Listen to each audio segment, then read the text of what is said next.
ஆனால் அந்த இன்டர்வியூவில் அந்த ஆள் ஒரு ஸ்டேட்மெண்ட் வைக்கிறான். என்னென்னா, ஒரு டிரைவரோட மகன் அவனுக்கு முந்தானத்து வரைக்கும் தெரியாது, அவன் வந்து ஒரு எம்எல்ஏவாக போகிறான்னு திடீர்னு அவனை மேடையில் கூப்பிட்டு நீ தான் எம்எல்ஏ அப்படின்னு சொல்லி ஒரு துண்டை போத்துறாரு. இதுதான் அரசியலா அப்படின்னு கேட்குறாரு. ஏன் ஒரு டிரைவரோட பையன் எம்எல்ஏ ஆகக்கூடாதா?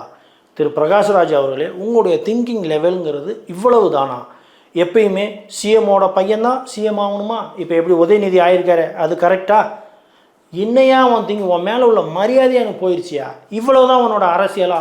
அதுவும் இல்லாமல் விஜயை வேறு கூப்பிட்றாரு, வா நம்ம 2 பேரும் ஒரே மேடையில் பேசுவோம், நானும் 10 வருஷம் இருக்கேன், ஒரு முதலமைச்சர் ஆகணும் அப்படின்னா முதல்ல பேச்சு திறமை வேணும்.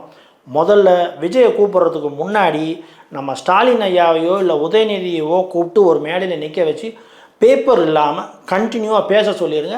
அதுக்கப்புறமா நம்ம விஜய்க்கு வருவோம். எனக்கு தெரிஞ்சு விஜய் இப்போ ஓரளவுக்கு நல்லா கம்பீரமாகவே தைரியமாகவே பேசுகிறாரு. எனக்கு தெரிஞ்சு உங்களோட சென்சிபிளாகவும் அறிவோடையும் மக்கள் மேலே அக்கறையோடையும் பேசுகிறாரு. அது போதும் எங்கள் அரசியலுக்கு.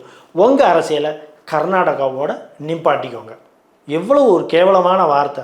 ஏன் ஒரு டிரைவரோட பையன் வரக்கூடாது? இத்தனையும் அந்த பையனை படிக்க வச்சதே விஜய் தான். கண்டிப்பாக அவர் அப்சர்வ் பண்ணியிருப்பார், சின்ன வயசுலேருந்து அவனை ஃபாலோ பண்ணியிருப்பார். இந்த பையன் கண்டிப்பாக ஒழுக்க நெறிகளோடு இருக்கான்.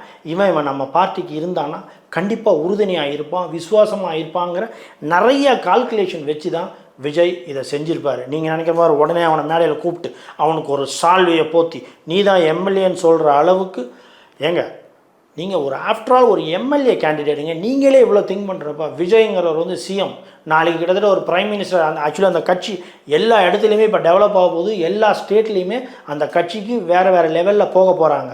ஏன் இப்போ நெக்ஸ்ட்டு ஸ்டெப்பை அவங்க கேரளாவில் வைக்க போகிறாங்க. கேரளாவில் விஜயோட கட்சி ஆரம்பிக்க போது இன்னும் பவர்ஃபுல்லாக அப்படி எல்லா ஸ்டேட்லேயுமே ஆரம்பித்து கிட்டத்தட்ட நேஷ்னல் பார்ட்டியாக மாற்றுறதுக்கு விஜய் பிளான் பண்ணிகிட்ருக்காரு. அந்த லெவலில் திங்க் பண்ணுற ஒரு மனுஷன் ஒரு டிரைவரோட பையனை எம்எல்ஏ ஆக்கிறதுக்கு முன்னாடி கண்டிப்பாக உங்களை விட 1000 முறை யோசித்திருப்பார். Is sensible person. உங்களை மாதிரி வில்லன் கிடையாது பிரகாஷ்ராஜ் அவர்களே. பிரகாஷ்ராஜை பற்றி இன்னும் நிறைய உண்மைகள் தெரியணுன்னா பிரகாஷ்ராஜை வச்சு படம் எடுத்த எல்லா ப்ரொடியூசர்ட்டையும் போய் இன்டர்வியூ கேளுங்க. அவன் வண்டியாக சொல்லுவான் அந்த ஆள் எந்த அளவுக்கு ப்ரொடியூசரை கஷ்டப்படுத்துகிறான்னு.